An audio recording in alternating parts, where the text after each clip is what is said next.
Hello friends, welcome to मंथन IQ with Chandresh. मंथन IQ with Chandresh के इस ऑनलाइन प्लेटफॉर्म में आप सभी का स्वागत है। दोस्तों, हमारे द्वारा यहाँ पर डेली करंट अफेयर डिस्कस किया जाता है। तो आज 6 जनवरी है। 6 जनवरी से संबंधित जो भी महत्वपूर्ण करंट अफेयर है हम उसका डिस्कसन करेंगे। बिना देर किए हुए हम अपने सेशन को स्टार्ट करते हैं। आज का हमारा पहला क्वेश्चन है, BWF एथलीट कमीशन 2026 से 29 का अध्यक्ष कौन बनी है? जिसका ऑप्शन है पीबी सिंधु, साइना नेहवाल, स्मृति मंदाना, हरमनप्रीत कौर। जिसका सही ऑप्शन है पीबी सिंधु। यानी पीबी सिंधु को BWF एथलीट कमीशन 2026 से 29 का अध्यक्ष बनाया गया है। BWF की बात की जाए तो BWF का फुल फॉर्म होता है world badminton world federation. BWF का फुल फॉर्म क्या होता है? Badminton world federation. इसका गठन 1934 में किया गया। इसका हेडक्वार्टर है कुआलालंपुरम, मलेशिया में है।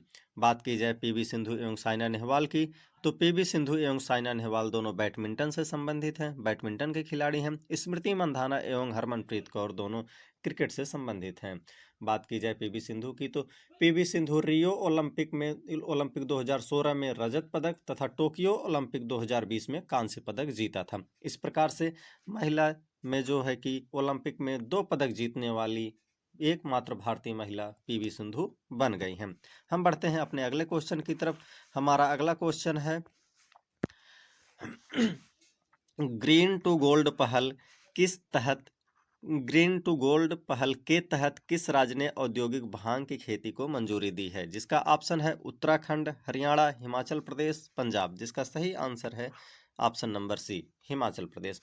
हिमाचल प्रदेश की बात की जाए तो हिमाचल प्रदेश के सीएम हैं सुखविंदर सिंह। हिमाचल प्रदेश के गवर्नर हैं शिव प्रताप शुक्ल। हिमाचल प्रदेश की कैपिटल ग्रीष्मकालीन कैपिटल है शिमला तथा शीतकालीन कैपिटल है धर्मशाला।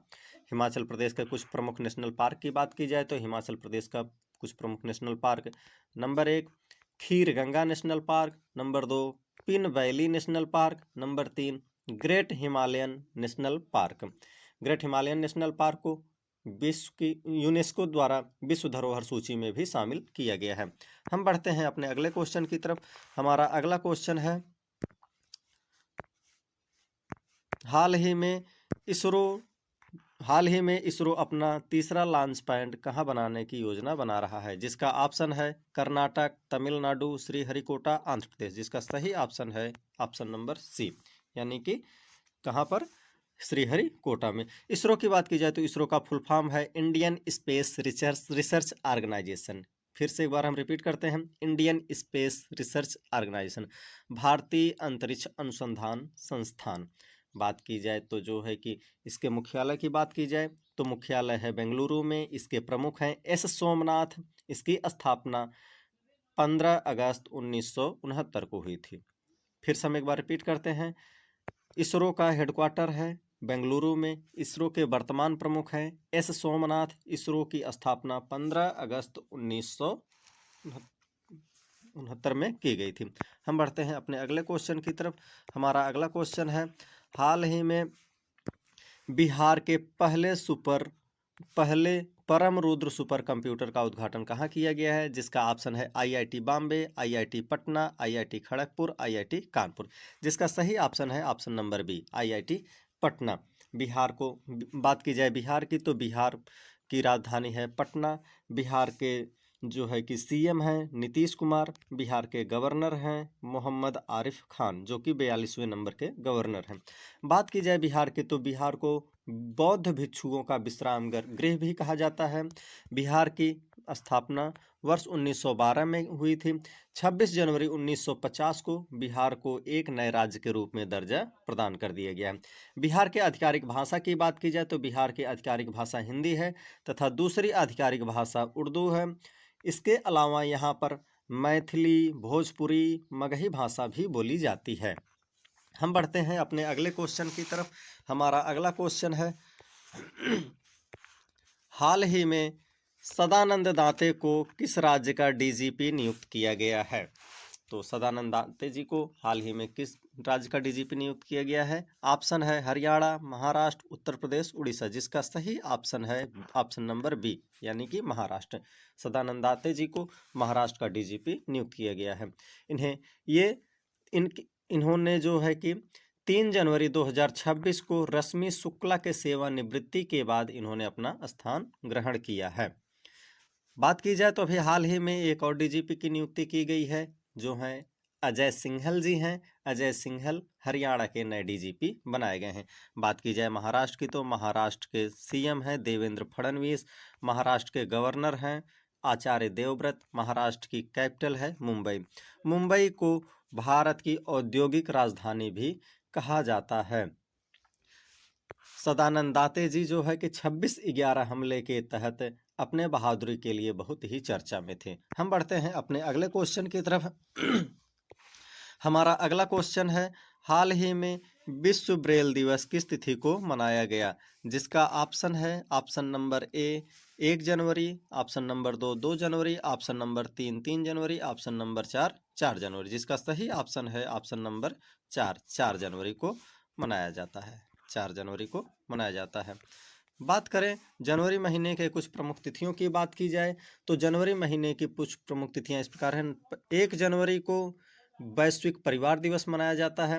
3 जनवरी को अंतर्राष्ट्रीय मन शरीर कल्याण दिवस मनाया जाता है। 4 जनवरी को विश्व ब्रेल दिवस मनाया जाता है। 6 जनवरी को विश्व अनाथ दिवस मनाया जाता है। बात की जाए विश्व ब्रेल दिवस किस लिए मनाया जाता है? ब्रेल दिवस जो है कि हमारे दृष्टि बाधित लोगों के पढ़ने के लिए मनाया जाता है। हम बढ़ते हैं अपने अगले क्वेश्चन की तरफ। हमारा अगला क्वेश्चन है, हाल ही में वेनेजुएला के अंतरिम राष्ट्रपति किसे नियुक्त किया गया है? वेनेजुएला के अंतरिम राष्ट्रपति किसे नियुक्त किया गया है? ऑप्शन है माइक पोम्पियो, कमला हैरिस, डेली रोड्रिग्स, इनमें से कोई नहीं, जिसका सही ऑप्शन है सी, डेली रोड्रिग्स को नियुक्त किया गया है। वेनेजुएला के जो कि वेनेजुएला की उपराष्ट्रपति भी थी। वेनेजुएला के मारिना मचाडो को जो है कि 2025 का शांति नोबेल पुरस्कार मिला है। 2025 का शांति नोबेल पुरस्कार की बात की जाए तो किसे मिला है? मारिया कोरिना मचाडो को मिला है। बात की जाए शांति का नोबेल पुरस्कार कहाँ पर दिया जाता है तो शांति का नोबेल पुरस्कार दिया जाता है नॉर्वे के ओस्लो में दिया जाता है।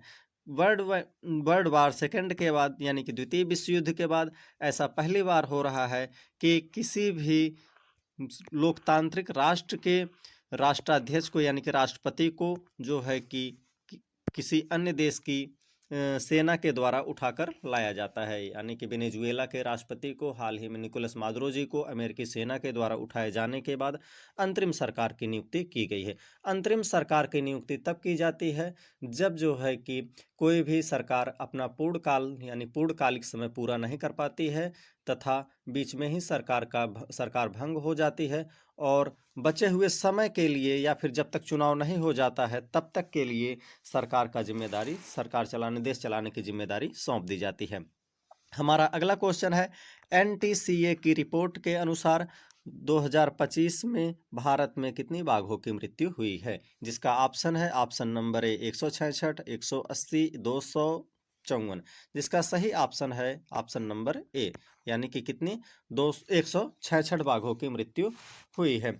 NTCA का फुल फॉर्म है नेशनल राष्ट्रीय बाघ संरक्षण प्राधिकरण, national tiger conservation authority, national tiger conservation authority, NTCA का फुल फॉर्म है।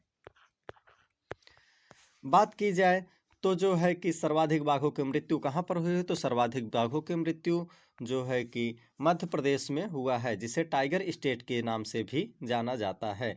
यहाँ पर कुल 55 बाघों की मृत्यु हुई है। कितने बाघों की? 55 बाघों की मृत्यु हुई है।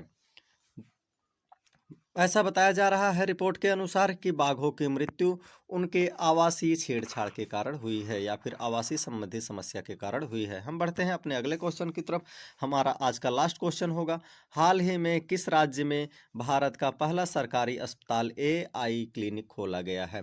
बात की जाए इसके ऑप्शन की तो इसका ऑप्शन है उत्तर प्रदेश, बिहार, मध्य प्रदेश, तमिलनाडु, जिसका सही ऑप्शन है उत्तर प्रदेश। उत्तर प्रदेश के ग्रेटर नोएडा में पहला एआई क्लिनिक खोला गया है। एआई का फुल फॉर्म होता है एआई का फुल फॉर्म होता है आर्टिफिशियल इंटेलिजेंट। इसका उद्घाटन जीआईएमएस कॉलेज में हुआ है। जीआईएमएस कॉलेज में हुआ है। जीआईएमएस